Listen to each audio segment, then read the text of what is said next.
Hello the internet, my name is Wesley and this is day 6 of putting together a DIY synthesizer to donate to the Synthesizer Library of Portland. All of these synthesizer modules are 3D printed and then hand soldered by yours truly, and I'm going to be releasing one video every day until I get to the end of this project, so if you're interested in seeing this all the way through with me, then feel free to subscribe. Anyway, the module that I'm going to be racking up for today is the AI Synthesis Stomp box adapter module. AI Synthesis is just the name of the company, and that's the guy's initials. There's no like artificial intelligence involved in the modules. But anyway, this is a relatively simple circuit. In fact, I built this one myself, but I've also bought some of the official ones. It normally comes as a Eurorack module, but I just bought the PCB and adapted it into Cosmo format for the synthesizer that I'm going to be building. Essentially, what the Stomp box adapter does is take the extremely loud signals generated by a synthesizer that would normally just instantly clip and blow out a guitar pedal. It attenuates those signals down, then the guitar pedals can process the sound and then return it back to the module, and the module boosts the level back up to what a synthesizer is expecting so that it's not super quiet when you process the sound further. In this little green screen behind me, I've got an example of one that I already have racked up that's in my daily driver synth. It's this little strip right here. And then I've also got a guitar pedal down here that I'll be using as an example. So this is a pretty good module, but there are a couple small changes that I think could make it even better. So I'm going to be going over like how it operates and also like what as a DIYer I'm like doing to mod it. What I've got right now in the effects loop is a basic bass overdrive pedal, so you can hear the difference. That's a pretty, basic little synth patch. Now let's flip it on.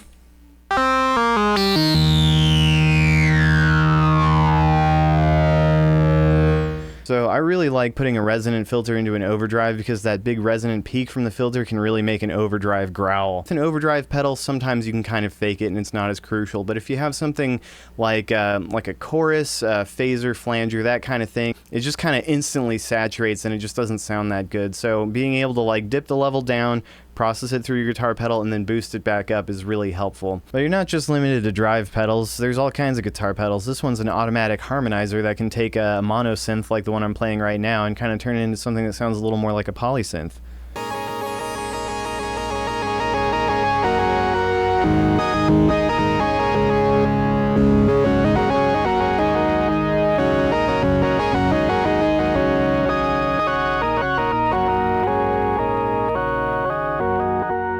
So should you encounter this module out in the wild, or you go to the synth library, or you buy one for yourself, you should probably know how it's patched. So basically, there is an input.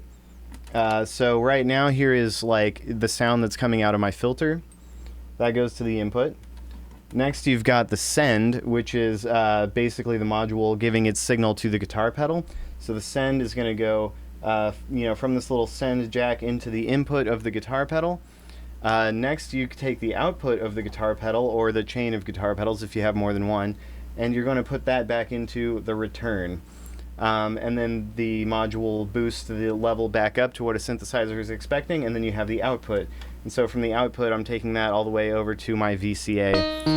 I like to put the VCA after the Stomp box adapter because sometimes guitar pedals can be really noisy, so this just automatically cuts that noise off and clamps it down so that you don't hear it except for when you're playing a note. So I think this module is very handy and definitely has its place, again, especially for like time-based effects that have a tendency to saturate a little too easily. But there are a couple of pieces of feedback that I think might be worthwhile for a version 2 of this module, or for like DIYing if you like. You might notice that the version I've got here has a little bypass switch so that you can kind of use it as a performance control. But the default version straight from AI Synthesis does not have that bypass switch. You like to be able to do it mid-performance, you have to like repatch.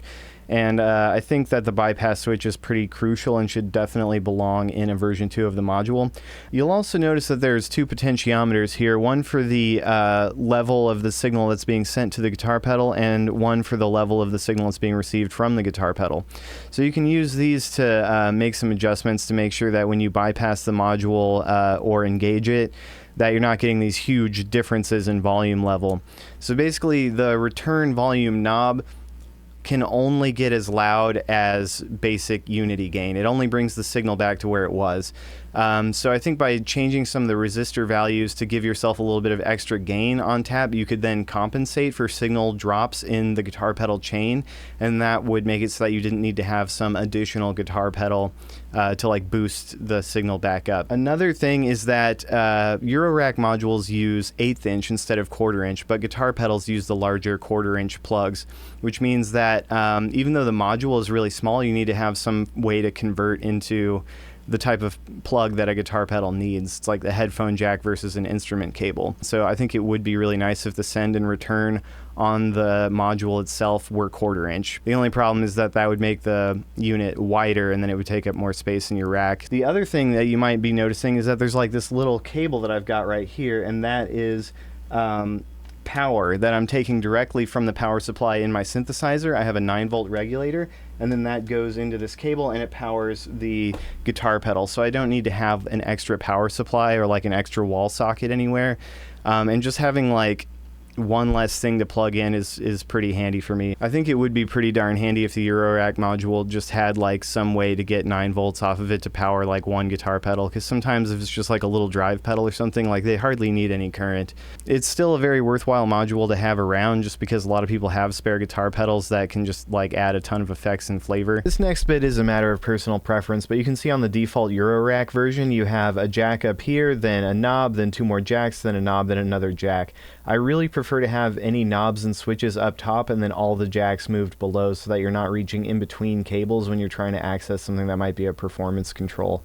I just think it's easier and more like mechanically ergonomic that way, but I understand that this design is here to emphasize visual clarity, showing that this volume attenuator stands in between the input and the send, and then this volume stands in between the return and the output. So I get that it's more visually intuitive, but I think that for like daily usage that it's not as ergonomic as it could be, so I made some changes to my version that reflect that. Despite my feedback points, I still think a Stomp box adapter is a very handy thing to have, so I'm going to be including one in the donation synth. So I'd recommend giving it a shot if you come across one of these in the wild.